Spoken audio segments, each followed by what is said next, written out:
चलते हैं कक्षा 10 में।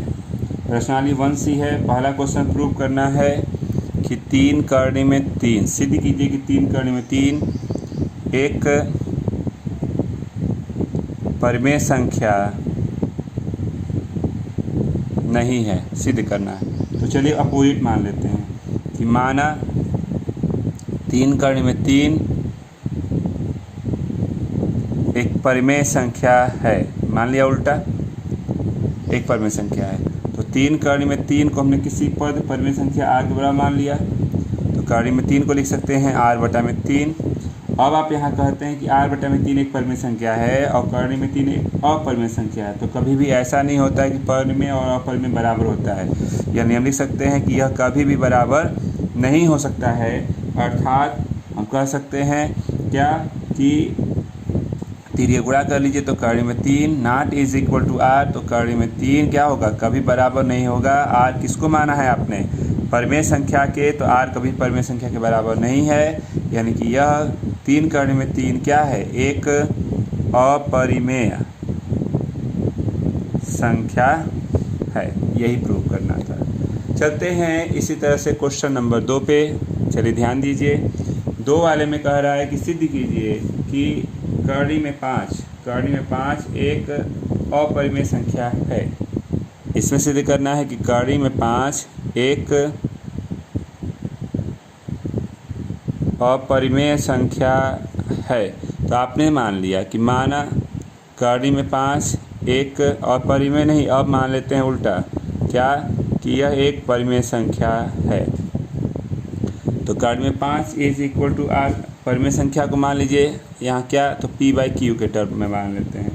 वर्ग कर दीजिए तो करनी में 5 का वर्ग और p बटा में q का वर्ग कर लेंगे। तो ये हो गया 5 बराबर p का वर्ग बटा में q का वर्ग कर सकते हैं। आपने कहा कि 5q बराबर p का वर्ग बटा में q लिख सकते हैं। ऐसे भी हम लिखते हैं कि 5q एक पूर्णांक है और p का वर्ग बटा में q में कोई उभयनिष्ठ गुणनखंड, इन दोनों में कोई उभयनिष्ठ गुणनखंड नहीं है। तो ये लिख सकते हैं कि P square by Q nought is equal to 5q के वह क्या होगा, इक्वल नहीं होगा। और दूसरे में हमारी जो कल्पना थी वह यहाँ गलत हो गई। अतः इसलिए करनी में 5 एक अपरिमेय संख्या है। नोट कर लें। चलते हैं क्वेश्चन नंबर 3 पे। सिद्ध कीजिए कि 3 धन 2 करनी में 5 एक अपरिमेय संख्या है। सिद्ध करना है कि यह क्या है, एक अपरिमेय संख्या है। तो चलिए अपोजिट मान लेते हैं। माना 3 धन 2 करनी में 5 एक परिमेय संख्या है। परिमेय संख्या है तो 3 धन 2 करनी में 5 बराबर r मान लीजिए। हमने कहा कि 2 करनी, हम यहाँ से अगर व्यवस्थित करें या अगर मान लीजिए r के बराबर नहीं मानते हैं तो x अपान y के ही रूप में मान लीजिए, अपान के रूप में। अगर अपान के रूप में मानते हैं तो x अपान y माइनस 3 ये 2 प्लस रूट 5 हो जाएगा, ठीक ना। अब यहाँ से अगर हम लिखते हैं कि रूट 5 की वैल्यू क्या होगी, तो 2 का अपान करेंगे x अपान 2y माइनस कितना 3/2, इतना हो सकता है। हम लिख सकते हैं कि रूट 5 यह एक अपरिमेय संख्या है और यह एक क्या है, परिमेय संख्या है। अपरिमेय परिमेय कभी इक्वल नहीं हो सकता है। अपरिमेय कभी भी परिमेय के क्या होगा, इक्वल नहीं हो सकता है। इसलिए क्या है, ये हमारा मानना गलत है, यानी कि 3 प्लस 2 रूट 5 एक अपरिमेय संख्या है। नोट कर लें। चलते हैं क्वेश्चन नंबर 4 पे। 4 नंबर में ऐसे ही दिया गया है क्या कि रूट 7 एक अपरिमेय संख्या है, सिद्ध कीजिए। तो हमने क्या किया कि मान लिया, माना रूट 7 एक,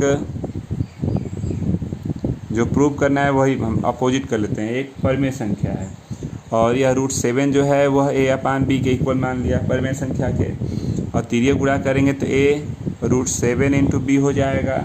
अब हमने कहा कि वर्ग कर दीजिए तो 7b square is equal to a square कर सकते हैं, ठीक ना। हमने कहा कि a स्क्वायर और 7 में का विभाजन नहीं कर सकता है, यानी कोई भी इसमें कॉमन नहीं है।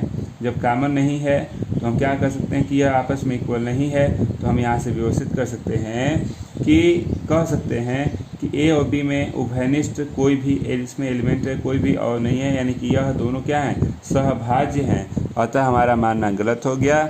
अतः √7 एक क्या है, अपरिमेय संख्या है। नोट कर लें। पांचवा दिया गया है √2 एक परिमेय संख्या नहीं है। सिद्ध कीजिए कि 2 + √2 एक परिमेय संख्या नहीं है। तो आपने मान लिया कि इसको r के इक्वल मान लिया।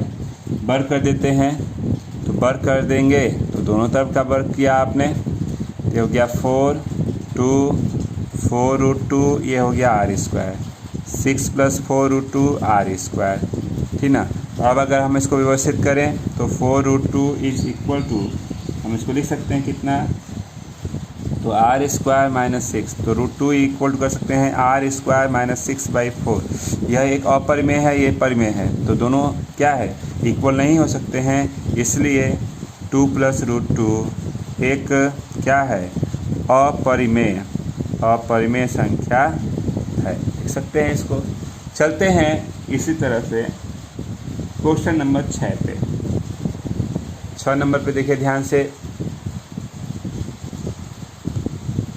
6 नंबर में आपको पहला दिया गया है क्या, 1/√2। सिद्ध कीजिए कि यह एक अपरिमेय संख्या है।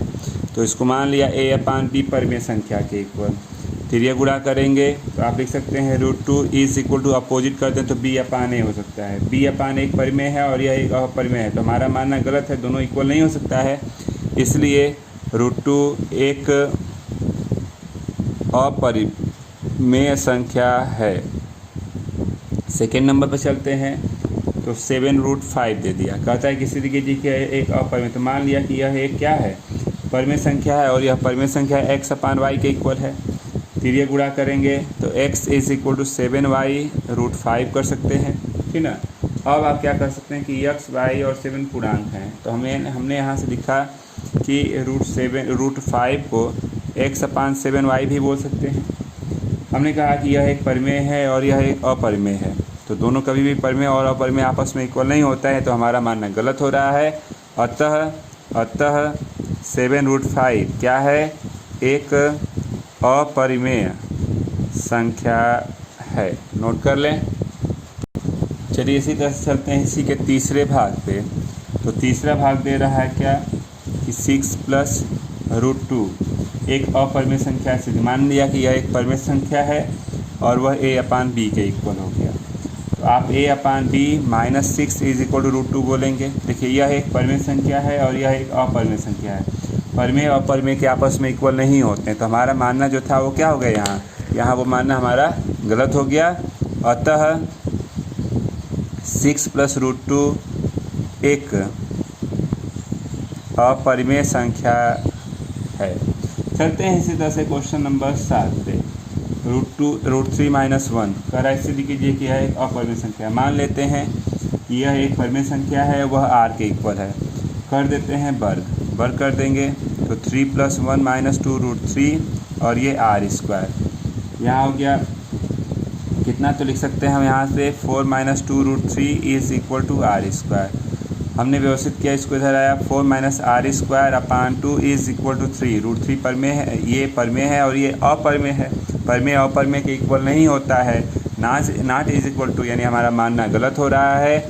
इसलिए क्या, √3 - 1 हमने माना था परिमेय, तो गलत हो रहा है, यानी यह क्या हो गया, परिमेय नहीं है, तो अब क्या हो गया, आप बोल सकते हैं कि यह एक अपरिमेय संख्या है। चलते हैं इसी तरह से क्वेश्चन नंबर 8 पे ध्यान दीजिए। 8 नंबर में आपसे कह रहा है कि √5 - √3 सिद्ध कीजिए कि यह एक अपरिमेय संख्या है। मान लेते हैं कि यह परिमेय संख्या है, वह r के इक्वल है। वर्ग कर देते हैं तो 5 - 3 2 करनी में 15 बराबर r का वर्ग। तो 8 - 2 करनी में 15 बराबर r का वर्ग। 8 - r का वर्ग बटा में 2 करनी में 15। आपने कहा कि यह p/q के टर्म है, तो परिमेय है और ये रूट में है, तो यह अपरिमेय है। परिमेय अपरिमेय कभी इक्वल नहीं होता है, यानी हमारा मानना गलत हो रहा है। तो √5 - √3 एक क्या है, अपरिमेय संख्या है। चलते हैं क्वेश्चन नंबर 9 पे ध्यान दीजिए। 9 नंबर में दिया गया है क्या, तो 2 + √3 2 + √3 एक अपरिमेय संख्या है। मान लेते हैं कि यह एक परिमेय संख्या है और r के इक्वल है। कर देते हैं वर्ग, तो 2 का वर्ग करेंगे तो 4, 3 + 4√3 और ये r² हो गया। 7 + 4√3 ये r² हो गया। तो 4√3 r² - 7, √3 की वैल्यू r² - 7/4। ये हमारा परिमेय है, ये अपरिमेय है। अपरिमेय अपरिमेय कभी आपस में इक्वल नहीं होता है, यानी हमारा मानना गलत है। अतः 2 + √3 एक क्या है? अपरिमेय संख्या है। नोट कर सकते हैं। इस प्रश्नावली का लास्ट क्वेश्चन 10 नंबर आपके सामने है। 4 - 3√2 एक अपरिमेय संख्या स्थिति कीजिए। तो मान लेते हैं कि माना यह एक परिमेय संख्या है, वो r के इक्वल है। तो आपने कहा या r या a/b किसी भी टर्म में मान सकते हैं, आपकी मर्जी। मान लीजिए हम यहाँ r को बहुत सारा a/b मान लेते हैं। तो 3√2 = 4 - ab, ठीक ना। आप लिखेंगे √2 = 4/3 a/3b कर सकते हैं। ये परिमेय है और यह एक अपरिमेय है, ठीक ना। और परिमेय अपरिमेय आपस में इक्वल नहीं होता है। तो हमने माना था इसको क्या कि यह एक परिमेय संख्या, तो मानना हमारा गलत हो रहा है। अर्थात 4 - 3√2 क्या है? एक अपरिमेय संख्या है और यही आपको प्रूव करना था। बहुत ही सिंपल तरीका में हुआ। लिखने को तो बहुत लंबा किया जा सकता है, शॉर्ट में आप करना सीख जाएं। तो ये आपका अभ्यास ख़त्म होता है और कल नए अभ्यास के साथ फिर अगले टॉपिक पे चला जाएगा। तो आज के लिए बस इतना ही रहने दें।